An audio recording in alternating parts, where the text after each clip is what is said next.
with everybody's permission, I think we can start. So we welcome everybody to this program of webinar on child psychology and development, parenting, and career planning. We are here.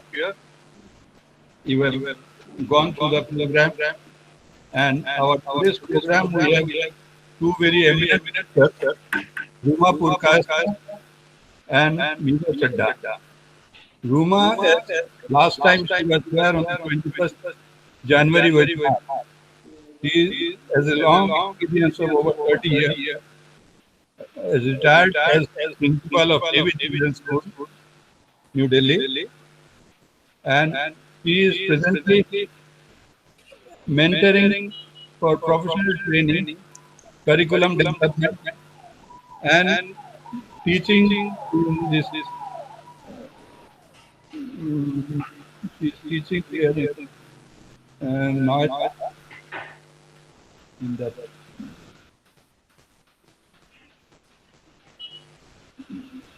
MET, she is teaching in the MET Institute, in the teachers training, and she is a speaker and education consultant. So we can derive great benefit from our talk, and we have Meera Chadha to recite and speak on child development and the practical aspect of a child's behavioral stuff. She is a mathematical researcher and she is versatile today. I would say. She is more, I will define as a researcher for humanity. She is doing a lot of activity for human research, even of her PhD thesis is on effect of atom bomb and its manifestation on the people, the after effect. So we look forward to her great expertise, and let us not spend more time on introductory things. And I request Ruma Purkayastha to start the talk. Thank you. Thank you, Mr. Dev, and it's good to be here. And I'm already initiated by our, the presiding person. You are a math expert, and that has been my weakness. May I request all the participants to mute themselves in the echo will stop. Because I think when all our speakers are on, it tends to echo. That's what I found in my sessions. Okay, I'm now going to try and share my screen before I start. So here's to good luck. And I hope I'm able to do it. Okay. Can you see my screen? Yes. All right. So as you can see, I have called my this little interaction the joyful learner. And I believe that learning has to be joyful. And learning, I'm going to focus today on the student community and on the educators, because I think that is what is our role. And I think I also come from a background of education. So I will focus on aspects related to the learner, and the learner here would be the student. So when I say joyful learning, it's actually a learning where we give opportunities to students, to learners, to experience various emotions, delight, surprise, frustration, etc., and use them as opportunities to learn. That little interest in learning then gets sparked. And then, of course, it carries on. So that's why I thought I must, because they have to learn, they have to derive pleasure out of their learning. Only then learning is meaningful. So that's the reason I have called it the joyful learner. I will discuss three things. What is it that motivates us to do what we do? What are the needs of the learners and how and what we need to be aware of as educators? And I will come to parenting. Parenting is such an issue nowadays, which it doesn't actually need to be. So, and that's my belief. So if I go on to the, I'm going to remind all of you of this word behavior. I think everybody here knows what is behavior, so I don't need to spell that out. In very simple words, it's a huge term. And in 15 minutes, one can't really go into it. But in a nutshell, behavior is everything and anything that we do, whether it is directly observable or it is not. So, and it's something that is us. And here we need to understand that what is it that causes our behavior? Why do we do what we do? Which brings me to the next thing. Why do I do what I do? What is motivation? And I will talk about extrinsic motivation, intrinsic motivation, and can we make motivation a habit? Now, when I talk about motivation, motivation is actually the reason for action, for my willingness to wanting to do something.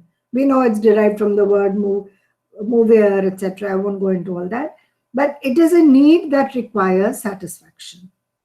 Now, motivation can be biological, it can be social, emotional, cognitive, of course, which deals with our thinking.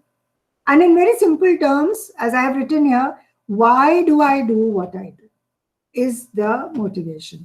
It can range from my basic simple instinct to self-actualization, which is what we all seem to be talking about now. And at least I think in these years, we've all become more aware of the concept of self-actualization. There are various theories that describe it. And of course, it can be made into a habit, which if time permits, we'll do now or we'll do it towards the end. So in simple words, motivation is the reason why I do something. It's the reason why I am persistent in my efforts. And it's the reason why I get diverted or I follow a certain path. When I talk about extrinsic motivation, they are all outer, visibly tangible rewards. A child gets a medal on sports day, gets a certificate, is called up to the stage, given the certificate. These are all tangible rewards. An increase in salary, an increment that comes my way. Everybody is waiting for the next DA announcement. I don't want to be political here, but it's just something that struck me. That's an intrinsic reward, extrinsic reward, sorry. So, and then generally it is dependent on another person. So these are our extrinsic rewards, very important in life. We can't do away with them. But that should not be the only kind of motivation, that we're only working for external rewards, because then it's difficult. So we come to intrinsic, which is something that is perhaps not visible directly. It is visible in what we do, definitely. When I do something for the sheer pleasure of it, it becomes an intrinsic reward. If I learn a skill that does not have a bearing on my next promotion, I'm doing it only because I want to do it. It's an intrinsic reward. And for our own happiness and for our own motivation, this is the kind of intrinsic motivation, or this is the kind of motivation that we need to, I think, inculcate in us, or at least work towards. Now, intrinsic motivation can also be, sometimes we are driven by worry, anxiety, guilt. It's like a persistent sound in my head that keeps an internalized voice that keeps telling me, oh, you haven't done this, you need to do it. You haven't gone there, you need to do that. If I don't do this, what will happen? These are also motivators because they goad us into action. Good or bad, to what extent, again, is a very, very personal thing, but they're there. They do work as motivators. And of course, there's another kind of intrinsic motivation, where we know that this is not nice, I don't like it, but because I'm going to benefit from it, I do it. And I find that this a large number of children do in high school when they have an above average intelligence level, and they choose subjects that they are not interested in, but they know they need the marks for whatever they need to do later, and they work towards it. So that's another kind of motivation. So as educators, we need to be aware of these various kinds of motivators. Only then would we be able to help children. It's important to understand why they are doing what they are doing. I'm going to show you a few words. Reward, competence, curiosity, learning, self-regulation, achievement, fear. Words that everyone knows. And there is no doubt that every single word, every bit of this has a bearing on our motivation level and, of course, on our wider behavior that we engage in. Reward, very important. I love appreciation. I love recognition at any age. And why not? So if a little baby likes it, so do adults. And as educators, we need to give it and give it to each other. So reward is when you call a child on the stage to give him his prize, and if the whole assembly claps for him, how nice they feel. When teachers are called on stage because a particular team has won a prize, she feels lovely. So as a principal, I felt wonderful when my school got prizes anywhere. So this is reward, and one loves it. So, and this is a great motivator, and we all know that. And the reason I'm bringing these things out to you is because as educators, somewhere we forget that these are important aspects which have a bearing on motivation. Competence, a skill I need to develop. I need to develop the skill, and once I develop it, I like to demonstrate my skill. So when I strive for competence, it's motivation by itself. And the better I become at it, the nicer I feel. So then I look for activities where I can use my skill in which I'm competent and in turn derive pleasure out of it. So competence again has a very, very great effect on our levels of motivation. Curiosity, an innate need. A little child, give him a toy and he's going to look at it, break it, throw it, whatever.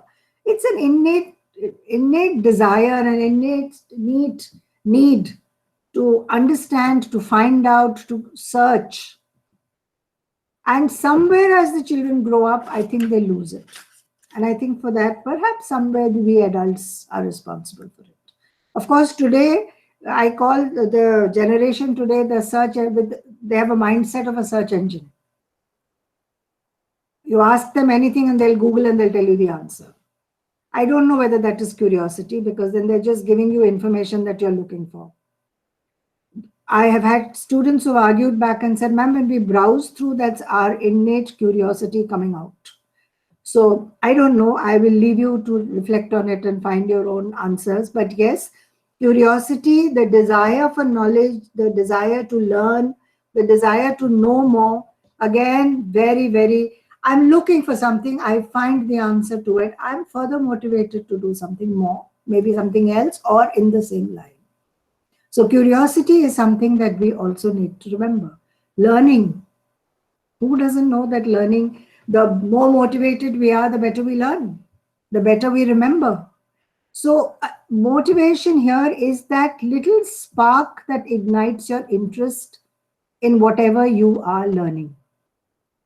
And then it sets you on a path where you look for more, where you learn better, where you find more things related to what is the content that you are learning.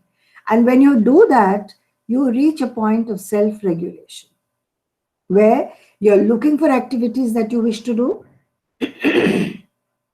You regulate your own time. A little child who loves to play, and you tell them that unless you finish your work, you're not going out to play. After some time, he understands that, friend, I need to finish my work, otherwise my mom's not going to let me go out. So he will self-regulate himself. And self-regulation is one of the best forms of motivation.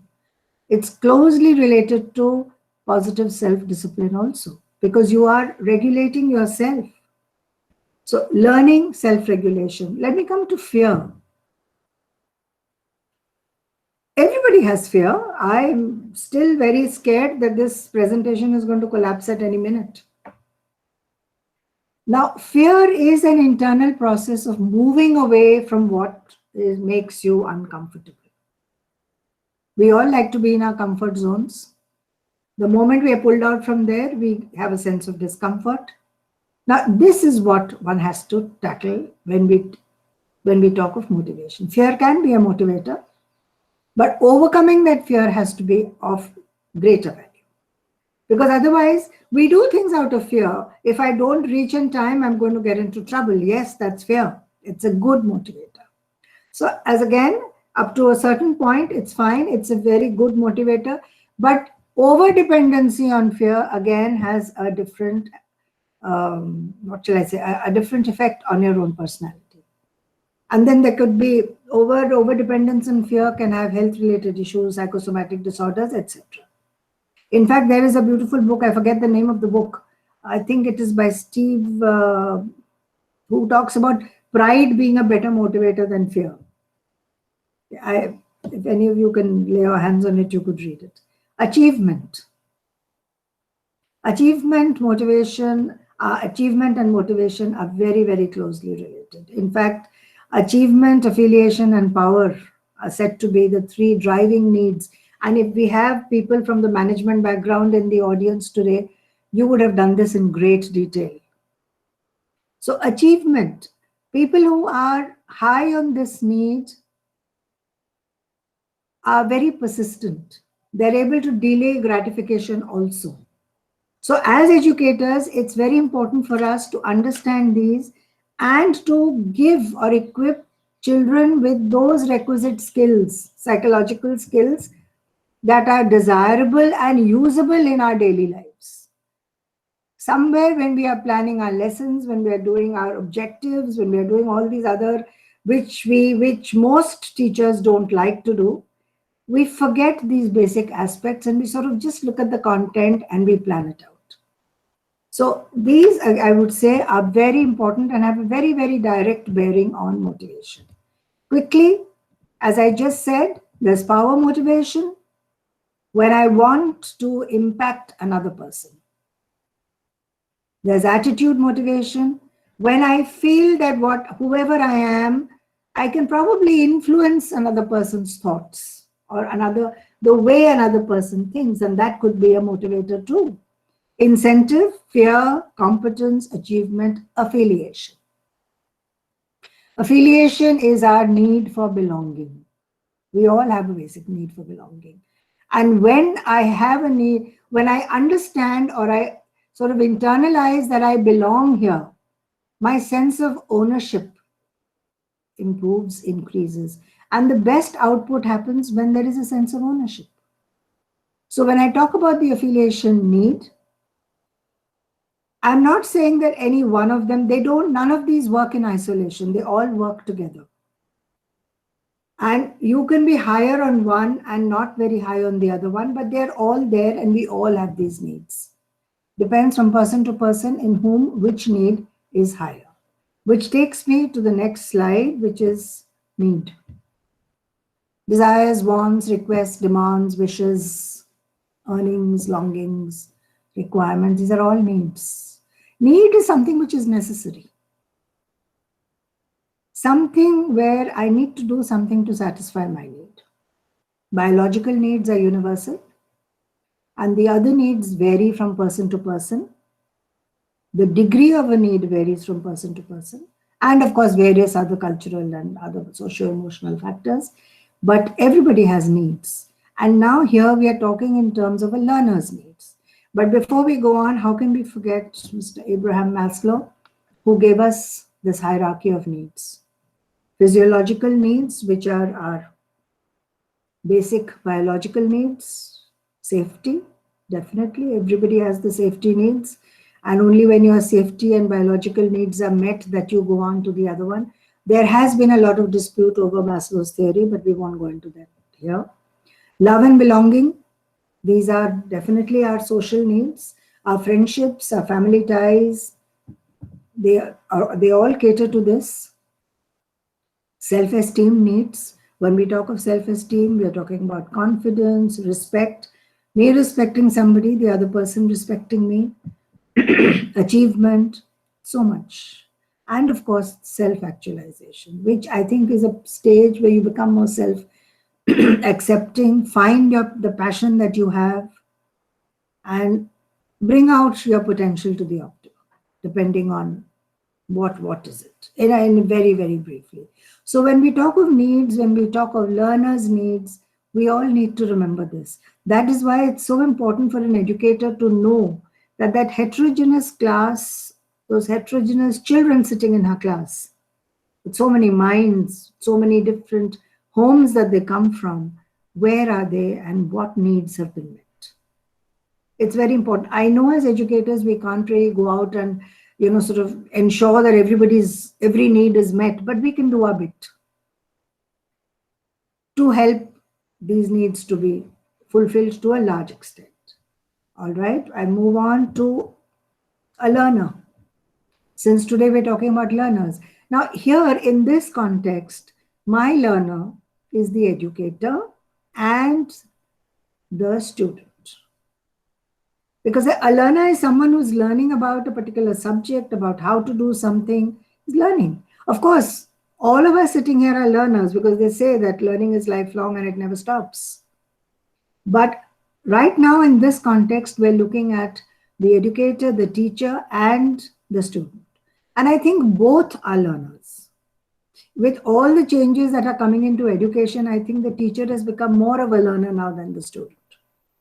And with the new NEP that's come in and which has brought in so many different changes, that I think a lot of unlearning has to happen and then relearning will happen. So we are all learners, but yes, the teacher as a learner is very, very important here. And when she is a learner, she will be definitely able to help her students learn better. I've put a few words here. Imagine, explore, learn, think, know. And I like to call these are the characteristics of learners, whether it's you, me, or the little child. Imagination, exploring, learning, thinking, and knowing. They're all there. We do it all the time without really slotting them like this. In a theoretical session like this, it's very easy to slot it.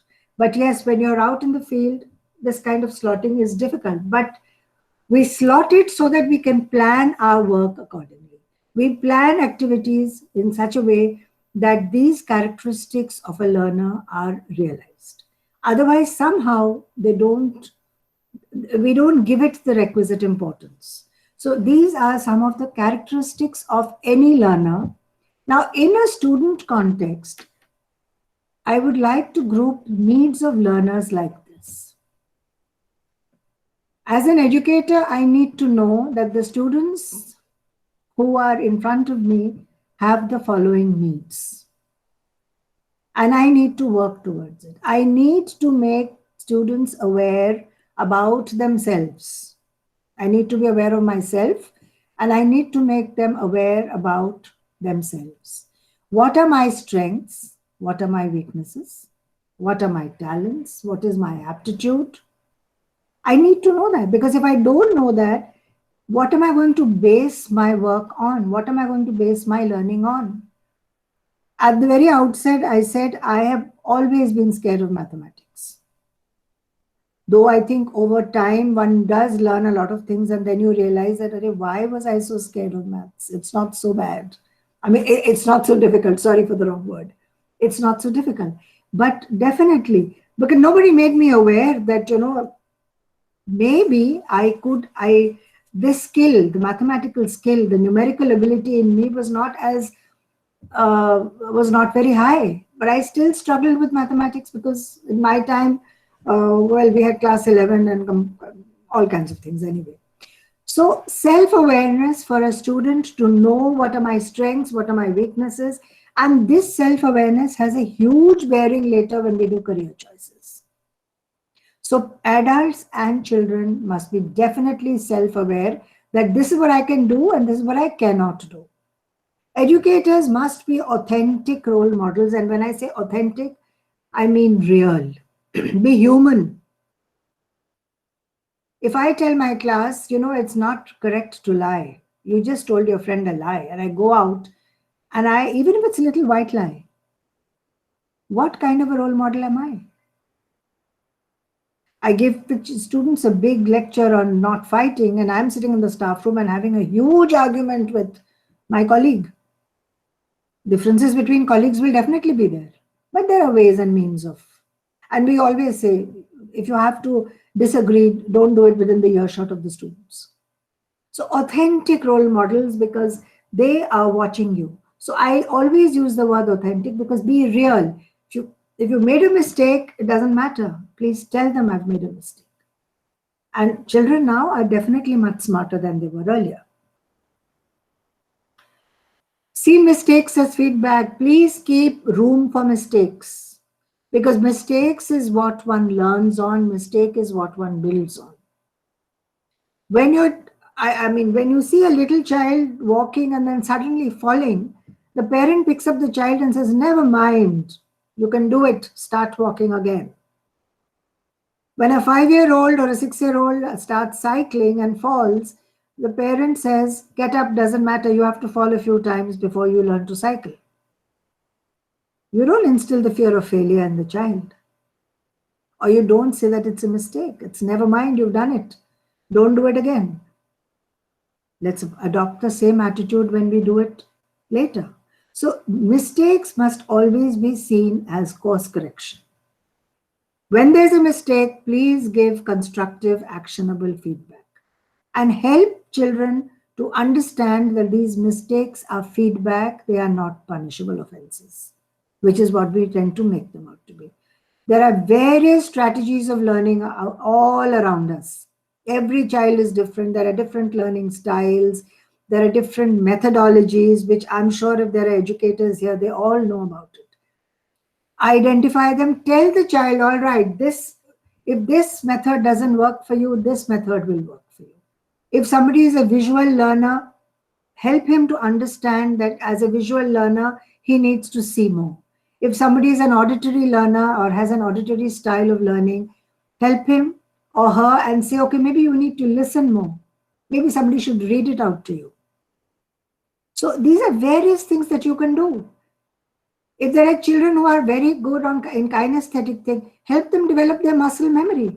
If you help them develop their muscle memory and they write, that they remember better. Most of the time, children nowadays don't like to write, and the few that write, type. So the muscle memory then gets confined to just tapping. So these are various things, that strategies for learning that can be done. And in the classroom, there's so much. Creativity outlets. I always like to link it to curiosity. Curiosity, imagination, creativity.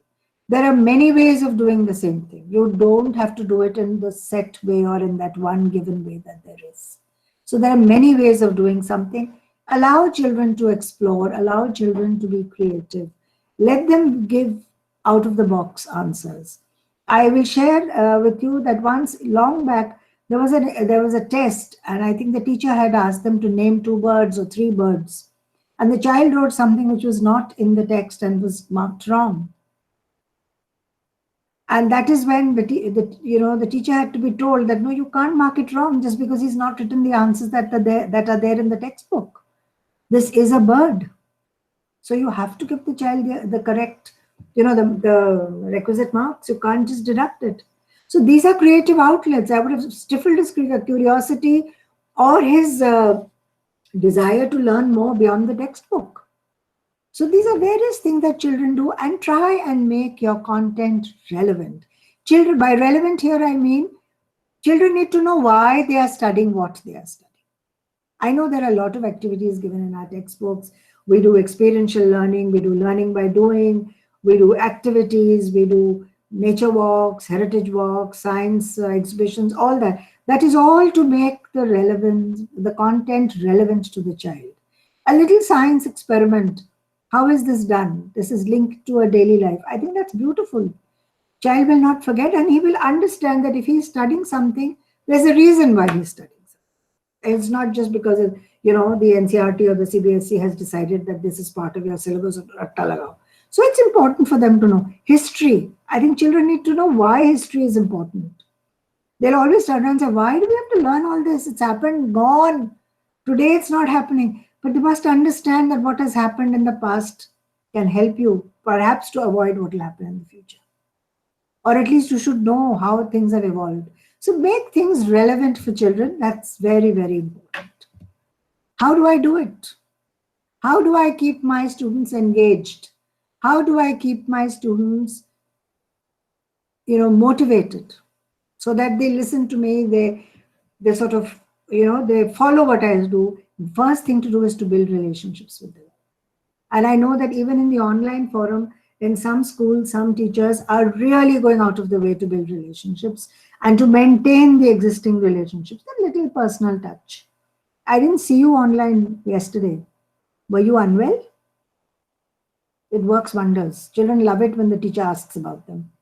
If the child is not there, tell his friend, could you find out what's happened to ABC? Why has they not been coming? Are they okay? Just one word. Build relationships from them. Please have high expectations from your students. If you accept mediocrity, you will get mediocrity. And when I say high expectations, I'm not saying expect a 90% from everyone. That's not possible. But if there is someone who is at a 40% and you target that child to reach a 45% and he reaches it, that's a high expectation. Gradually you build on that. But definitely expect high of yourself and expect high from the others. Reward success, very important. Every little bit of success, even if you feel it's something so trivial, but reward it. Everybody loves rewards. I'm sure everyone sitting here will also love it. Personalized instruction, when I say, I'm referring to the fact that understand that there are different learning styles within your classroom. And if you can identify who's a visual learner, who's an auditory learner, whose numerical ability is better, whose verbal ability is better, etc., at least you will be able to guide students on their method of learning, on their method of studying. So personalized instruction is a whole lot of things, but here I'm only referring to this. When we identify learner needs, it helps us because the quality of our classrooms improves, the quality of my teaching will improve. I will know what talent is there in the class, what is the interest of the class. If there are more children who are fond of sports in that class than music, I can plan my activity like that. It will help me to organize my class better. If there are children with visual difficulties, I make them sit next to me. If there are children with auditory difficulties, again, you can look at placing. If there are those who need a buddy system, you can place the child next to someone who can help. So there are various permutation combinations that you can do in the class. I'll skip this. Okay, this brings me to, just a minute, I think I just skipped something. Okay, now, so we've talked about motivating the learner. We've talked about learner's needs, which brings me, I can see time running out. So I'm going to come now to something else.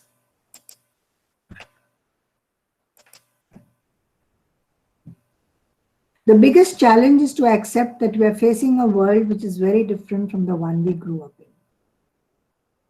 I don't know, I cannot see most of you because of my screen, but I think this is very true.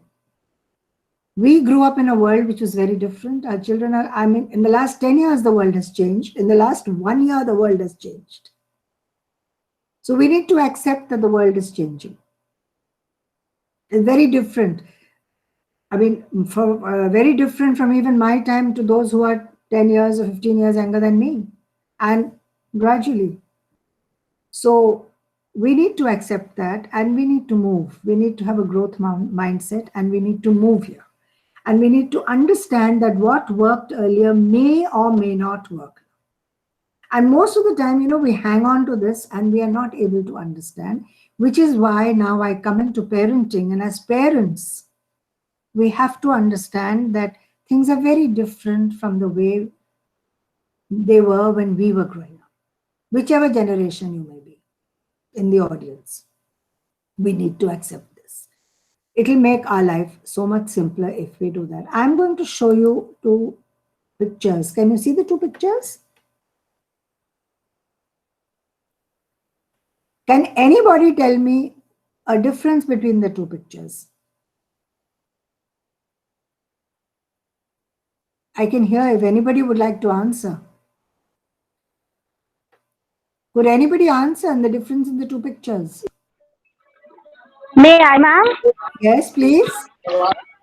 I think the left-hand picture, the parents are acting as an encourager and supporter of the child, while in the Yes, second one, they are rather imposer. They are trying to impose their own minds on the child. absolutely. Thank you so much. Very well explained. Thank you, Parenting. ma'am.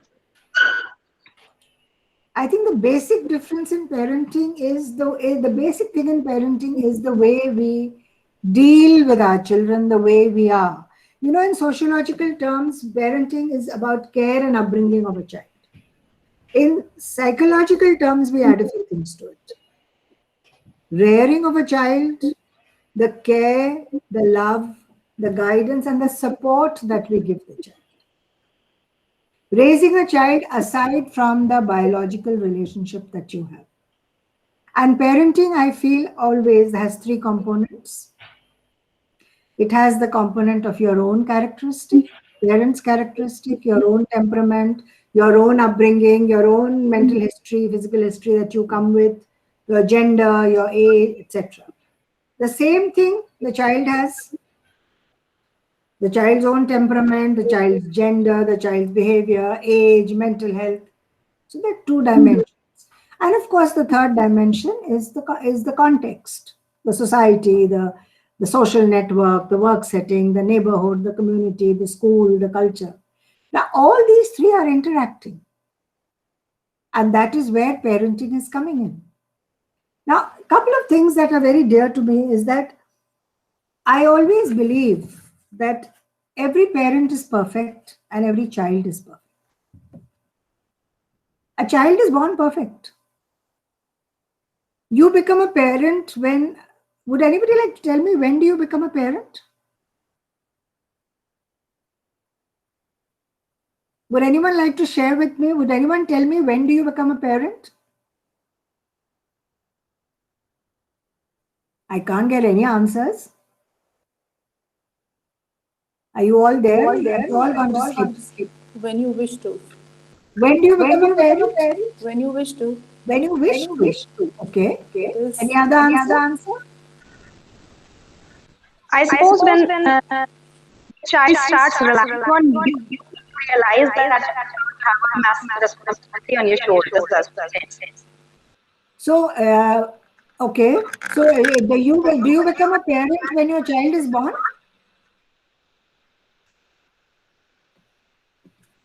No answers to this?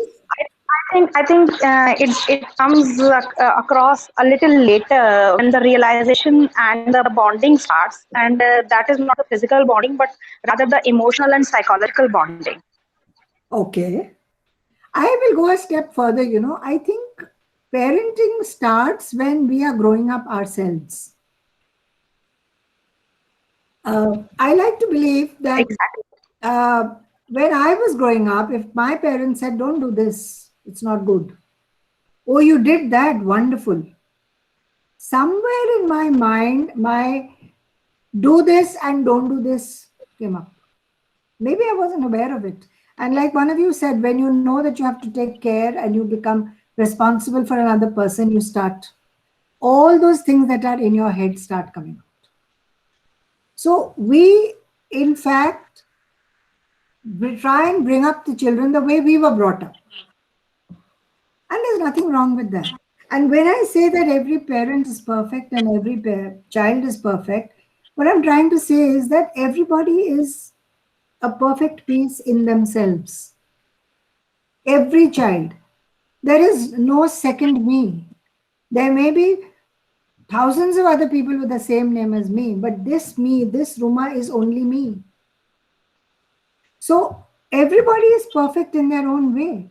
Every parent is perfect in their own way because you are trying to do what is the best for your child, what you think is the best for your child, what you want your child to be happy, you want your child to be successful. So you are doing that. And somewhere you feel that your idea of happiness and your idea of success has to be the same as your child's. To a large extent, it happens. Sometimes it doesn't. And when it doesn't is when the friction starts. Couple of things here I'd like to talk about. Before I talk about careers, I would like to say that, we inadvertently compare children. And I believe that if there are 3 children in a family, all 3 are perfect in themselves. But, we as parents will say, oh, my elder one does this, but my younger one doesn't do this. Or my younger one is good at this, but my elder one is not good at it. Not that you don't love your elder one or your younger one. You love them both equally and you will do equally for both. It's just the way we talk. So why do that? I know it's a very tall order. Why do that? I'm guilty of having done the same thing. But the elder one is perfect in his or her own way, and so is the younger one. And this is what we need to understand, and this is what we need to accept. Now, when we talk of career choices, which is, parenting is something that I can go on about. But when we talk of career choices, there are 2 words that come to my mind: influence and involve. It's very easy to influence a child because you are somehow, what is your opinion, what is your view, you're passing it on to your child. But it's more difficult to be involved because when you need to be involved, when you are involved is when you will understand your child. What are my child's weaknesses? What are my child's strengths? And so on and so forth. So I will show you. If you accept me rather than try to change me, this parenting thing would be a lot easier. And believe me, this is something that I have heard students say.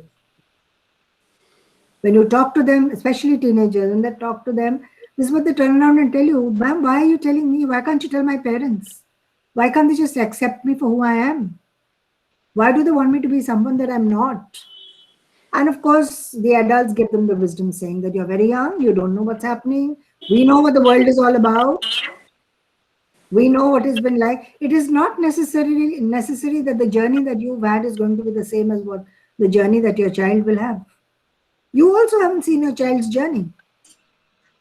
Your role as a parent is to equip your child and to make the child resilient enough to be able to handle.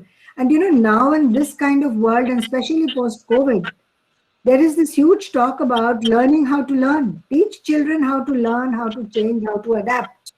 Because 10 years from today, maybe the skills that we are teaching them will not be relevant for them to pick up jobs. We don't know. So I think as parenting, it's important to teach them to be resilient. Which brings me to career choices. When we talk of career choices, it's important to understand who is the one making a choice. Are you making the choice or is your child making the choice? Again, parent involvement. If you're influencing, maybe you're making the choice. If you're involved, maybe both of you together are making a choice. You want your child to be XYZ. If he has the same interest as that, very good. Absolutely no harm. But if he doesn't, then maybe it's time for you to also figure out what is it that he or she wants, or what is it that he or she is good at. So this, and we talk about child-centric teaching. Parenting also has to be child-centric. Keep the child in mind. It's not always about you as a parent, it's about a child. So child-centric parenting is what is important. Trust between parent and child is important. And please accept your child for what your child is. Parenting will definitely become that much more easier. Of course, your influence can be positive, it can be negative, but if you're involved, all that also gets worked out. Then choices that you make are not forced. Sometimes choices can be made because there's a lack of choice. But even if there is lack of choice, there should not be lack of motivation. So the choice made should definitely have. If there is lack of choice, you have to explain to the child that, look, this is not possible or this is not there. And help the child to accept that.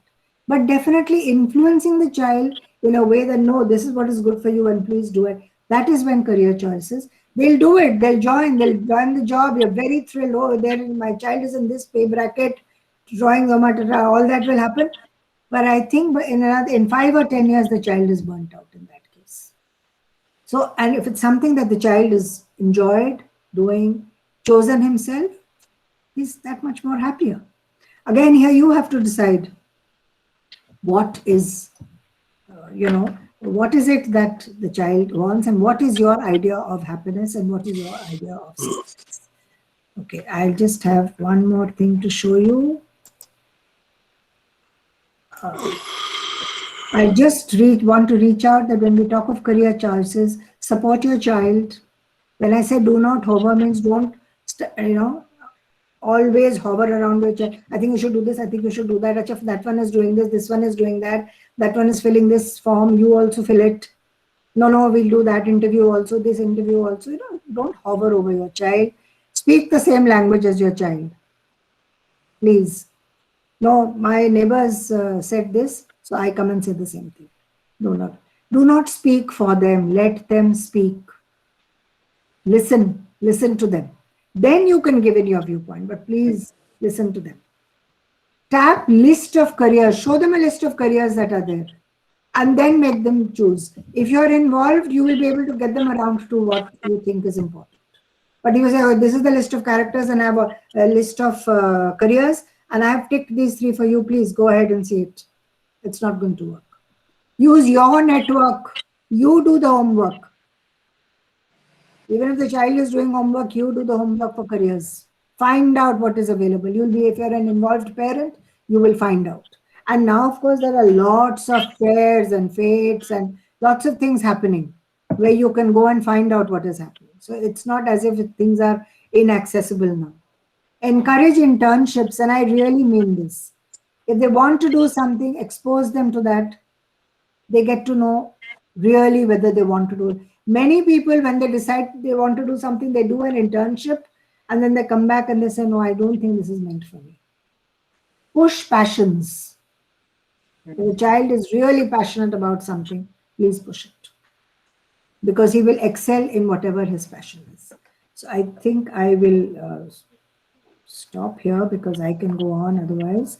And I will end with just saying that parental involvement is very, very important. So please go ahead and do this. Thank you. If there are any questions, please, I'll be happy to take them. Thank you very much, Ruma. And questions, should we take it now or do we take it separately? Whichever way you After the speakers have finished, then we can give some time for questions. So thank you very much. Thank you. Thank you so much for patiently. Fine, Ruma, but whatever you have many more to tell us, many more for us to hear from you. But we always have a time. We have to finish here. Yes. And we request Ms. Meera Chadhana. She is a very deep researcher. And the first question I will put her before she speaks here is that why everybody says mathematics tries so difficult? Why it is mathematics amongst the people?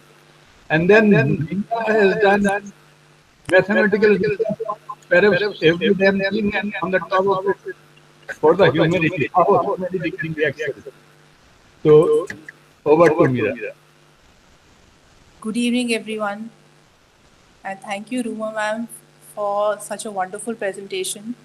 And I really thank Shushanto sir for giving me this honor to be a part of this webinar.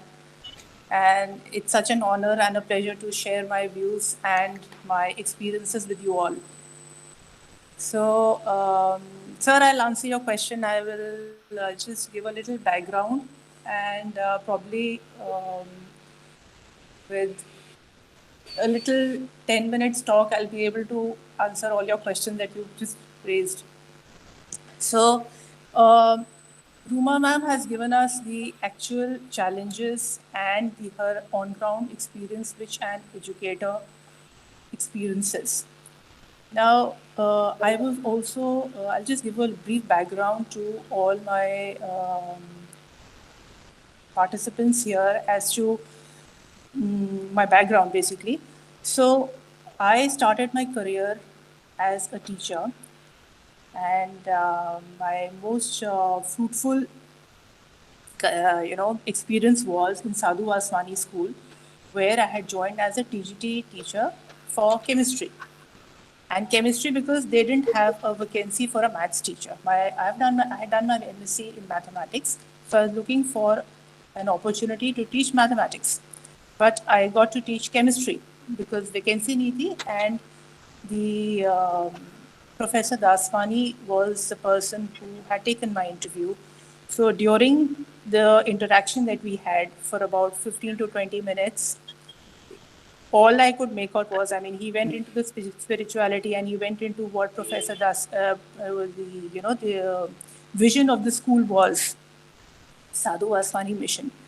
So, and as he was talking, I was like totally into it. So I was speechless for quite some time.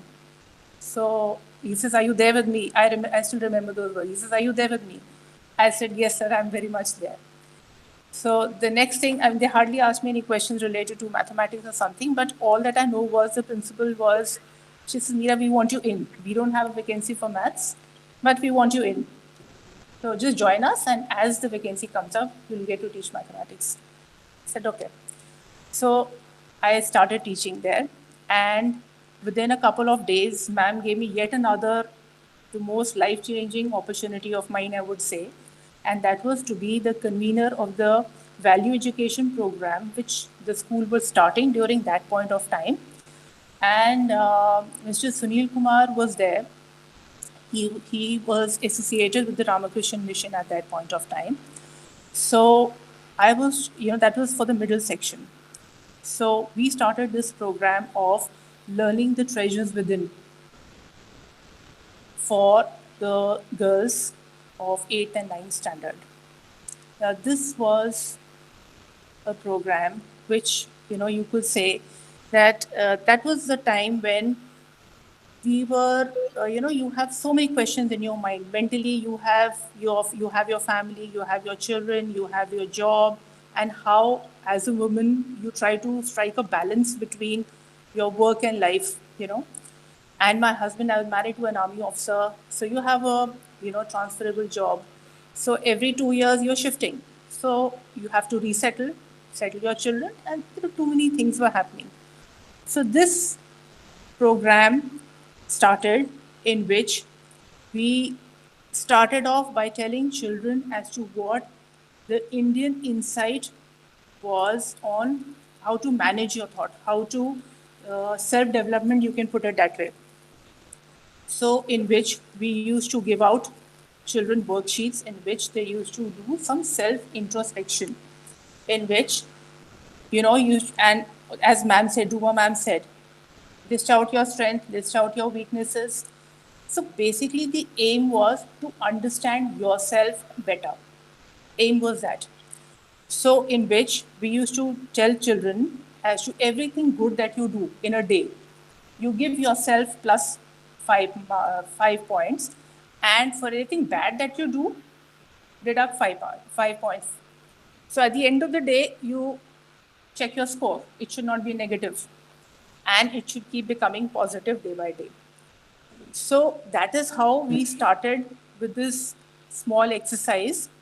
And to top it up, we had sir coming in, and he used to discuss and he used to talk to children, tell them about, how you can manage your mind, how you should think of short-term goals, long-term goals, how you can think big. Because, whatever you do, whatever you think, you will reach only up to, where your mindset is basically as to whatever you think, you will only do that much, or maybe little less than that. So children were told to, that sky is the limit.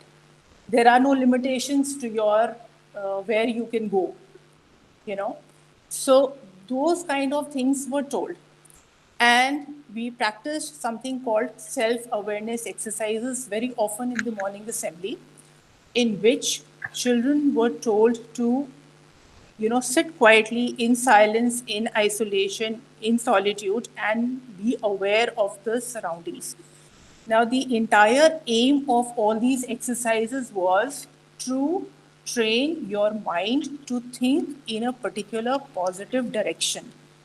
You are channelizing every thought which enters your head in a positive way. Now, we all know what is wrong with our education system. We all know where each one of us are headed. It's not a very pleasant situation. I mean, what do others have to say? There's so much of corruption, everything is rampant.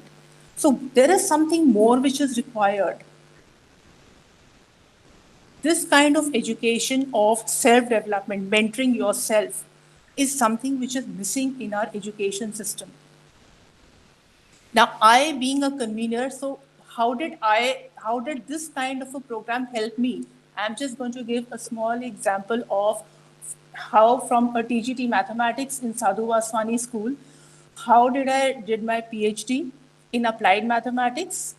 I'm completing my research and development project with Department of Science and Technology, in which I have managed to give a theoretical solution on how the effects of a nuclear explosion or any intense explosion can be mitigated with the help of dust particles. So this is what my current work is, and it's attracting a lot of media attention also. Now, how did I reach that? This foundation was built in Sadhu Vaswani school. Now, the other thing, that this kind of a training which was there for 4 years, and we used to have a question answer session with Sunil Kumar sir, and we used to go to Ramakrishna Mission, where we used to had so many training sessions, and these things just helped us answer all the questions, all unanswered puzzles which you have in your head, so that there was clarity in my mind. So the next opportunity which came to me was to teach in a college. I picked it up. All the challenges, now I was out of my comfort zone, mind you, from being a teacher in a school to teach in a college, and the first topic which I taught was discrete mathematics to engineering students. So from teaching mathematics to class 11 students, I jumped to teaching discrete mathematics to BTech students. The result, and that was in Meerut, Dewan Institute of Engineering and Technology. Now there, again, the only one thing that... Yes, sir? Any questions? Okay. Please put the mics on. Everybody, mics off. Everybody, please put their mic off. Only the speaker will keep her mic on. Others may please put their mic off. So now to teach discrete mathematics, I had forgotten my MSc. It was 15 years old. So nothing was there in my head. So if you say, it was totally a blank piece of mind. So everything was learned afresh. But there's only one thing which my husband told me. I didn't enjoy my MSc at all. I'll put it that way. That was the reason why I never did my PhD immediately after doing my MSc. I had a gap of 18 years. So with this, hello, should I carry on? Yes. Yes, sir. Mr. Prakash, both please close this So on your computer. okay. So basically, so there's only one thing which my husband told me. He's an engineer and he's from a technical background. So he says, remember how mathematics were taught to you when you were in MSc? Did you enjoy that? I said, no. He says, don't teach your students the way you were taught. You know?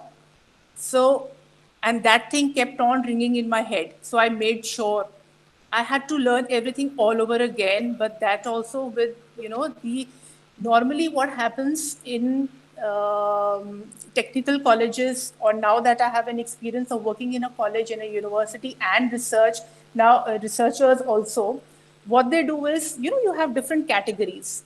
ये हमारा field है, हम physics वाले हैं, हम mathematics वाले हैं, हम इसको, हमें ये हमारा काम नहीं है. मैडम क्या करोगे पढ़ के, आपको क्या मिलेगा? कुछ नहीं मिलेगा. We made those categories, mental categories and mental blocks, and they all were quite inquisitive as to what's wrong with this 40-year-old woman who's wanting to do, study so much and wanting to answer questions of students. But these kind of criticisms and bickerings never bothered me. Why? Because I had my head very clear and mentally I was very strong. All because of the value education program and learning the treasures within. I had learned the treasure within myself. I knew my potential and I knew where I could go as an individual. So these things never bothered me. So kisi ko nahi, they wanted to, they didn't want to answer my questions, so be it. I knew how to find out my own answers, which I did. And the next step was when 2010, when my husband took a premature retirement and we settled in Delhi. So that's when I got an opportunity to do my PhD. So there's only one question which one of my colleagues introduced me to Professor Jaina, who happened to be, he was my supervisor for PhD. So he just asked me one question. He says, why do you want to do PhD at this age? He didn't, talk about my age, but there are a lot of words which are unspoken words you can understand. He says, क्या करोगे करके PhD? मैंने कहा, sir 18 साल तक किताबें हाथ नहीं लगाई थी, अभी 2 सालों में किताबें हाथ लगाई, पर जब उठाई तो मजा आ गया. I enjoyed myself. And he just jumped from his chairs and he says, okay, you're in. So I said, ठीक है sir, I don't remember anything from my MSc. जो कहोगे मैं पढ़ के आऊंगी. He says, okay. So next step was, he told me कि अच्छा अब ये इसको ऐसे पढ़ के आओ. तो जैसे मुझे पढ़ाया गया था मैं वैसे पढ़ के चल के. He says, you have to give me a presentation the next day. I said, okay. So I went and I gave him. So he says, no, this is not the way to do it. Imagine mathematics. Think of what, like we have multiple integrals. Multiple integrals के अंदर, now this is one topic which was never taught nicely to me, so I used to conveniently leave it. Selective study as we used to do in college also. I had conveniently left it because I could never understand what multiple integrals are all about. But when I started studying, he says, imagine. He just used the word imagine and visualize mathematics. And that was it. The next day when I went all prepared, and we have this practice whenever we do our calculations, it's always nicer to do it on a big board because you can see how things are. And we have a habit of doing and presenting our work on boards. We can check calculations and we need a big board to do that. So and he was a little hesitant because, कि मैं मीरा को चौक दूं कि ना दूं present करने के लिए अपना काम. So, but I understood, again, his body language, and I just picked up the chalk and I said, sir, I'll give you a presentation as to what you told me to present. So I did that. And then quickly he called all other his students, idhar aa jao, idhar baitho, dekho kya bol rahi hai Meera. So that is the beginning, And those 2.5 years, that whatever problems sir gave me and I was able to do it, I can't even express, it was such a joyful learning. I loved every minute of my research.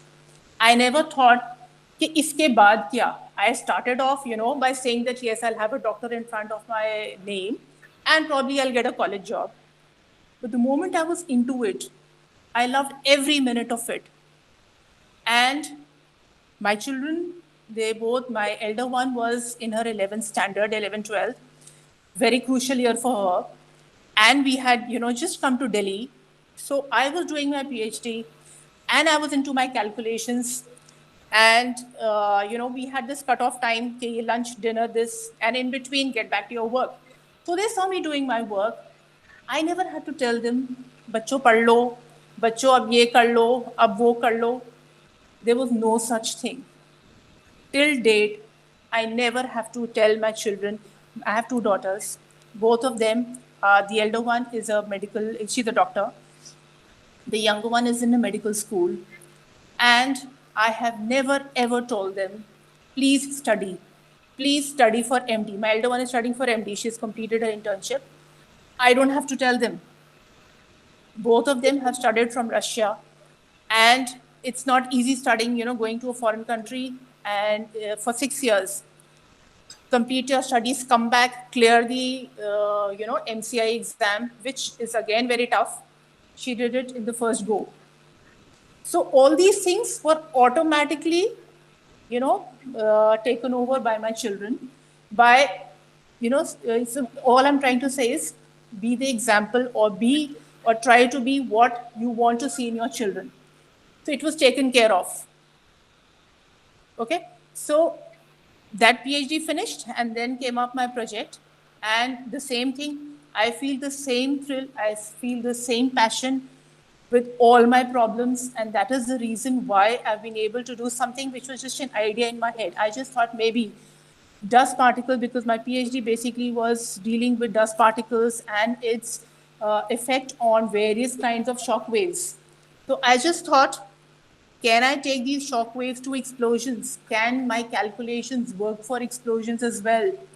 So I just try to extend this work so that, the mind never stopped working because you've trained it to work in a particular way.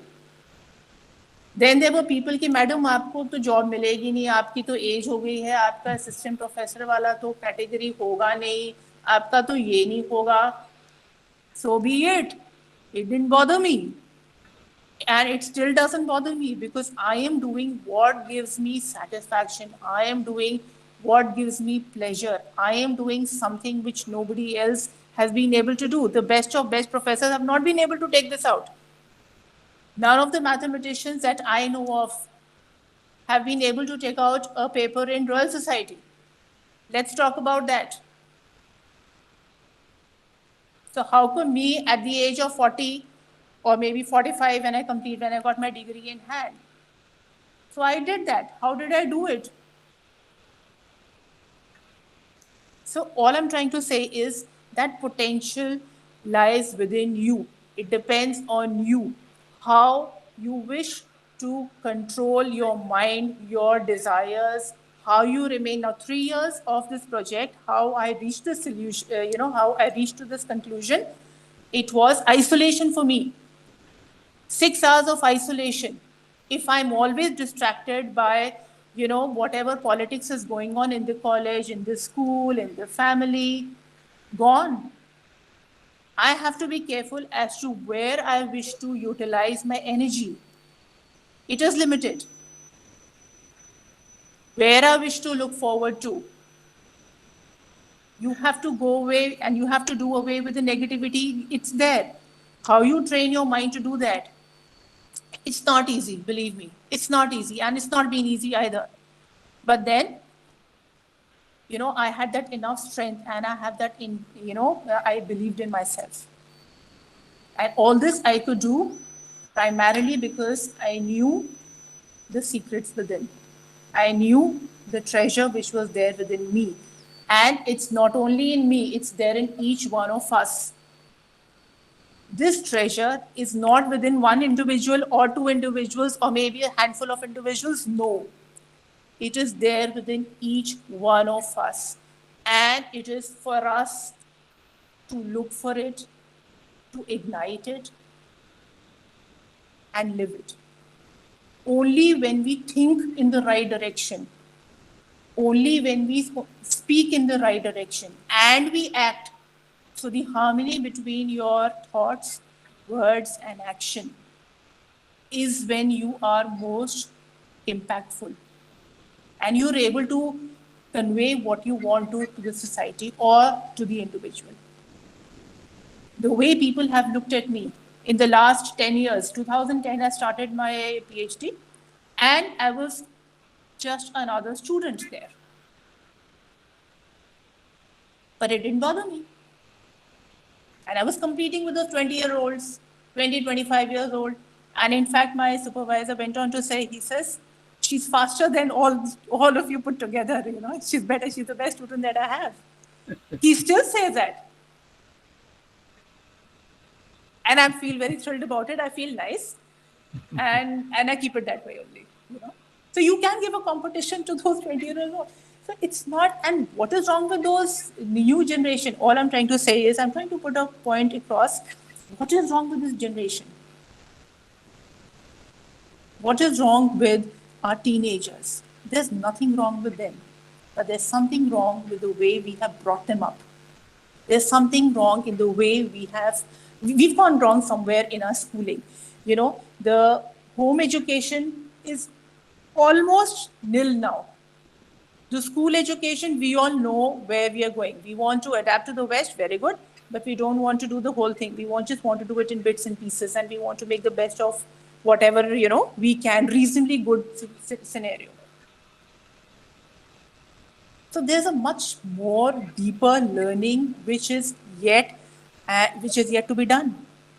And we've all missed it. I'm sorry to say we missed it.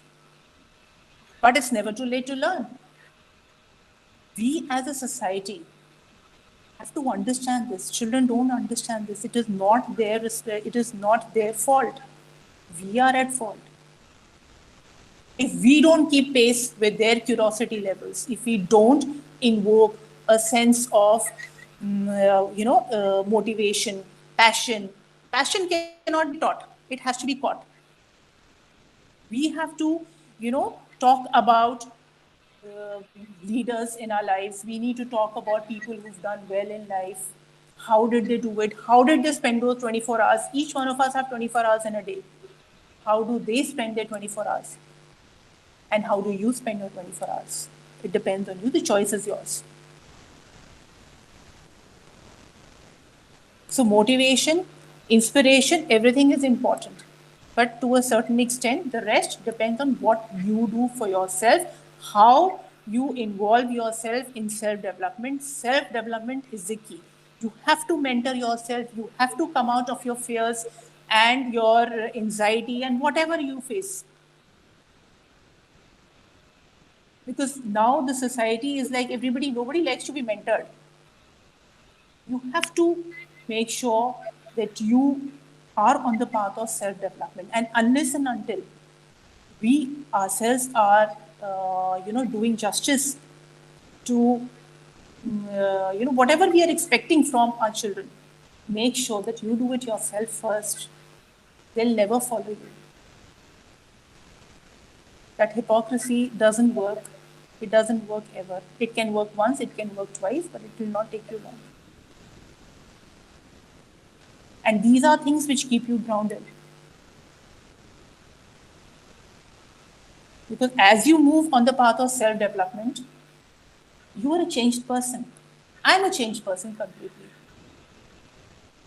So what I started off with, say, in 2004 when I joined Sadhu Vaswani School, 2010, I was a changed person. Now, every stage, every year I find post-pandemic, I'm a changed person. I'm very comfortable and relaxed in life. And I'm living life without regrets because I've done whatever best I could within my given situation, more than what anyone could. That is what each one of us have to live, a life without regrets. So this, there's a whole series of how you manage your mind, how you channelize your energy, how you channelize each thought which enters your head. Like our founder of Sadhu Vaswani School, like we used to have lectures there, and I actually practiced that. So what he basically used to say is, he says, every time a bad thought came into my head, I used to slap myself and make sure, and I used to convert it or channelize it to a positive or a creative. What is the other way? What is the other side of the story? convert that into a positive thought. That is what each one of us needs to do, whatever age we are at, immaterial. And that is, if we want a better, we need to create an awareness of that.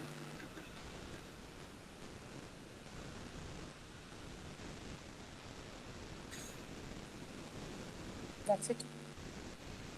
Thank you very much. Any more questions? Thank you very much. Thank you. Thank you. And before we go further, do you have any questions from anybody? Any question? There's one more thing which I wanted to add, if I could just complete my listening. Do we have time, sir? Oh yes, please. Okay. Okay. I believe just want- everybody should allow. I believe everybody allows. Okay. Thank you, sir. There's something like I just wrote the other day. We were just having a conversation with my daughters. So late night discussion, as to what is the best way to live life types. So I gave a small write-up also on that the other day. So yoga is something which I practice regularly, apart from channelizing and, mindfulness, as we so call it. Now, believe me and trust me, I don't live mindfully every, 24 hours in a day. I'm a normal human being, but I try to do it. Every day, I try to live mindfully. Now, yoga is something which we must practice, because yoga is something which these yogasans, they help us to release or unleash the powerhouses, which are the chakras, which are the powerhouses of our body. So with all the twists and turns that the asanas involve, they unleash that potential of awareness. So with daily practice, daily correct practice of asanas, it helps you to live mindfully. It makes you aware. So you need to live life with awareness at every point of time. At every point of time, we always have to make choices. We need to discriminate. Ye karoon ya wo karoon. How do you decide that? Which is the right choice? So this practice of yoga helps you discriminate between right and wrong in a much better way. Supposing Rajma chawal khaun, or maybe then this is, one of those simple examples. Rajma chawal khaun ya pizza mangalu. Now, pizza we know is a shortcut, yes. Now, if I have a simple home-cooked food, it will give me the right nutrition. Pizza, yes. If there's something very drastically wrong with my health, or if I'm unable to get up and cook something for myself or for my family, I can do that. But under normal circumstances, I should go ahead and eat what I should go ahead and cook something for my family and for myself and for my children. A very small example. Now, we keep taking these these choices at every point of time in our life. So these choices, ethical choices. Now, the same thing will happen even at our workplace. So the right choices will help you live life without regret. What if I do this? Will I regret it? What if I don't do this? What if I do this? What will happen? So these kind of conflicting questions you have to ask yourself. And you will get your answers. You will get the right answers provided you are in that state of mind. If you are in that negative state of mind, your mind will take you to a different direction. Mind is like a monkey. It will keep jumping. Sometimes you will think of something good, something it will think of something else. Something it will go here, somewhere it will go there. So at every point of time, the mind is jumping and there are so many thoughts coming into your head. But what is it? Where do you want it to go? You should be the master of your mind and not the other way around. Your mind should not control you. So the choice lies in your hand. So the regular practice of yoga, be consistent in your efforts, make the right choices. Yes, it becomes difficult. It is pushing you out of your comfort zone. But it will take you in the right direction in the long run. Thank you very much. I'm ready to answer your questions in case there are any. Any question? Anybody else? So we are already past our time. Hello. May I ask a rather particular kind of issue that I am facing as a student? I'm not, the audio Who is is not speaking, clear. I'm please? not able to One understand what you're saying. Hello, ma'am. Is it clear now? Yes. Tell me.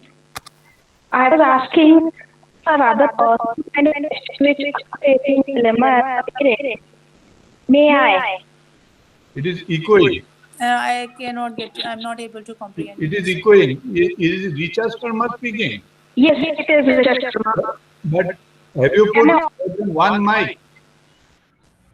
Actually, yes.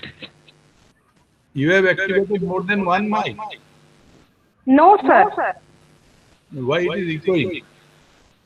I think she can type her question. Yeah, you Can can you type your question? Hello? Yes. Hello? Am I audible now? You're audible, yes, but I was not able to comprehend your question. I'm not able to get what you're asking. No, I'm saying that I have a few questions which I'm facing. May I ask that? No. Richa, nobody can hear you, I think. It is echoing. Okay, I think. Okay. Yes, sir.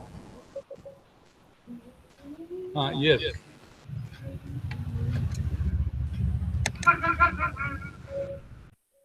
Prakash sir, please put your mic on. Please put your mic on. Yes. Am I audible? Yes. Please now it is Yes, on. sir. Yes, sir. No, I don't want, not to ask question, but I just want to give my observation. Number one, I want to say that Your voice is very low. is it all right now? No, still is very low. Should it be louder? Now it is okay.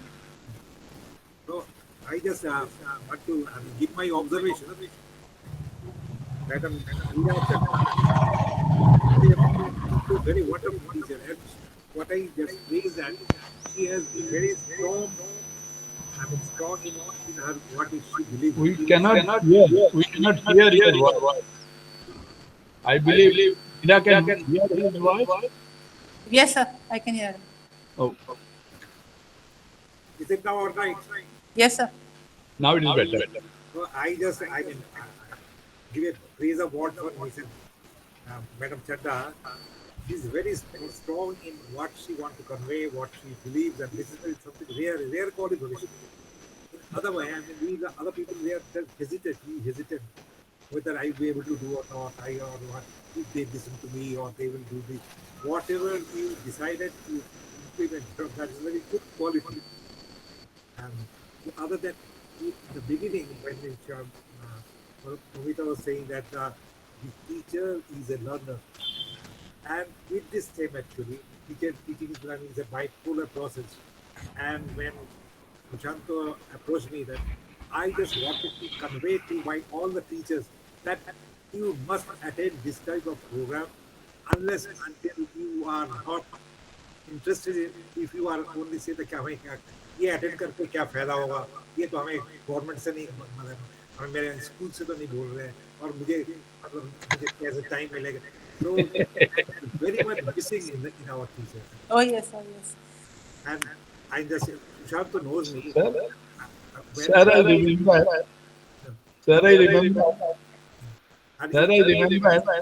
once somewhere not a course one had to attend.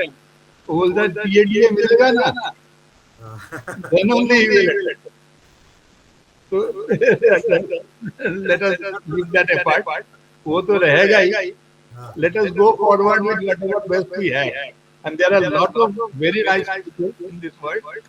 And the gist of today's talk, as we have from Yuma and Mia both, is that the least of message that I am hearing today is that it is mentoring or anything, be it teachers, be it parents, everybody have to be a role model to see what your child you want to be.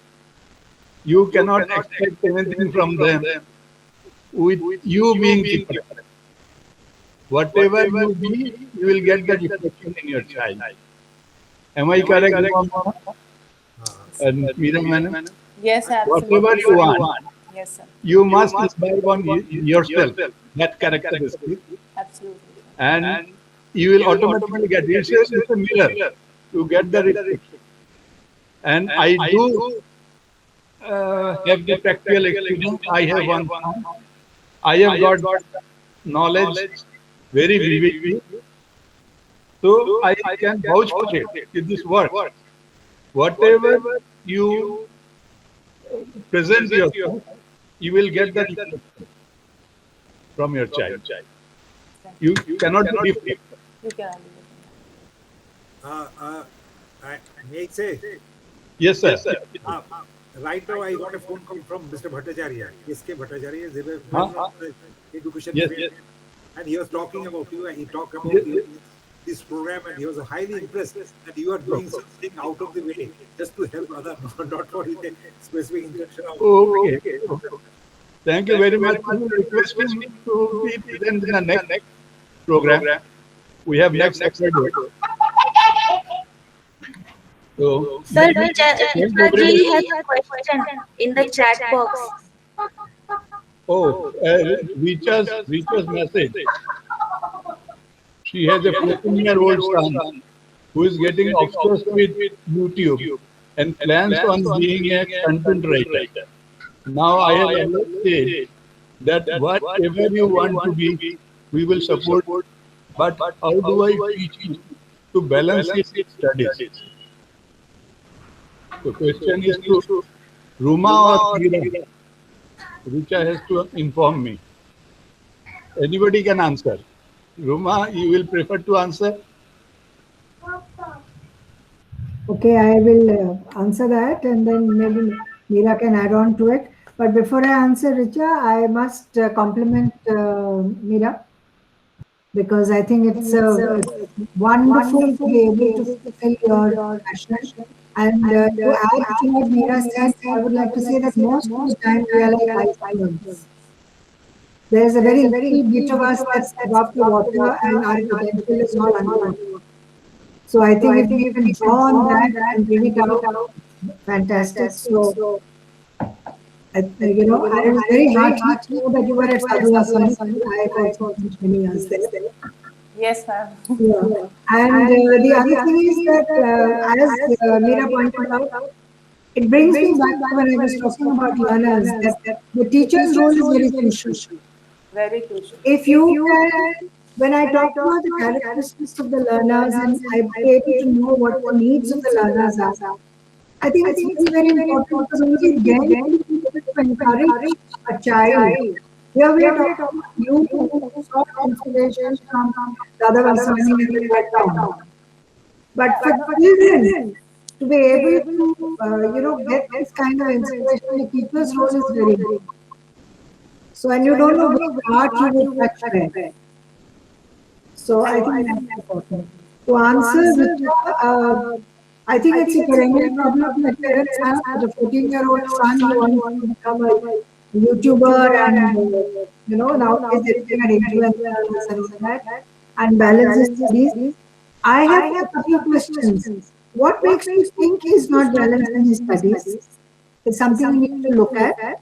Because sometimes children manage both. But if you're talking in terms of his academic grades not being what they should be, I think you need to work out a kind of a schedule with him and find out if he's really interested in what he's studying. One is the kind of subjects that he's doing.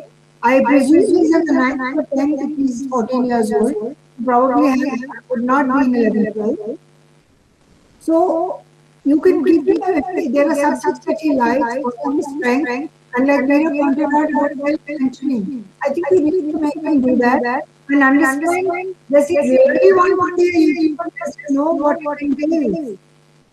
So expose him to what it entails and see how passionate he actually is about that. The most of the time, at the age of 14, children are influenced very easily. I know there's someone now who's making $1 million as being a YouTuber, and I find there's, 5 and 6 children who are now making these videos and putting them online because they think they get that many hits and likes. There's nothing wrong if he wants to be that, but a couple of things, expose him actually the nitty-gritties of it so that he has to do a lot of homework. Sit with him, try and understand what his strengths and weaknesses are. Schedule him. Give him a workable schedule so that he can tell himself, look, right up to class 10, you need to do this.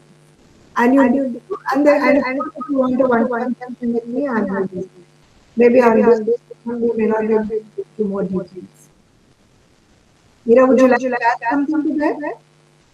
All I would like to say is that he wants to be a YouTuber. You can channelize that and show him some inspirational videos on YouTube. Like I started off, when I was told to teach discrete mathematics, I actually went to YouTube for help because textbooks don't teach you the way they should.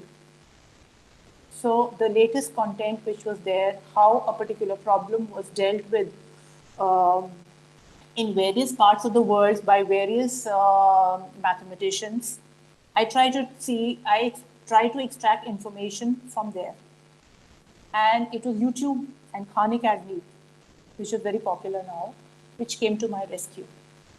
So there's nothing wrong in it. And just channelize it in the right direction, that's all.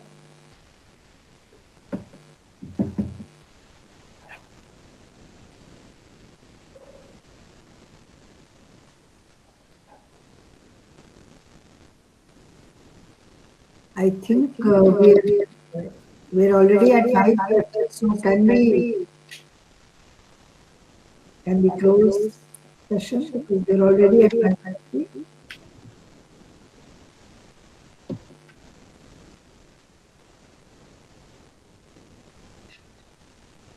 We can't hear you, Mr. Dev. Sir, you're on mute.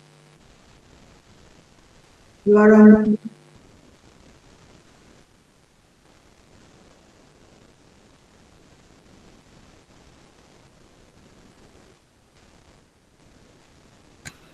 Oh, I'm sorry. Mic was not working. So thank you very much, Ruma, and thank you very much, Meena. So kind of you have given so much of time and My so pleasure. much of suggestion, advice to each of us. We could always, you will always get a lot we have not heard and then some more from you. So we will always pick up something that. So let us call it a day. Thank you very much. Thank you so Thank much. you so Thank you much. everyone. So we meet next Saturday at 4 o'clock. Thank you. Thank you. Thank you. You are going to-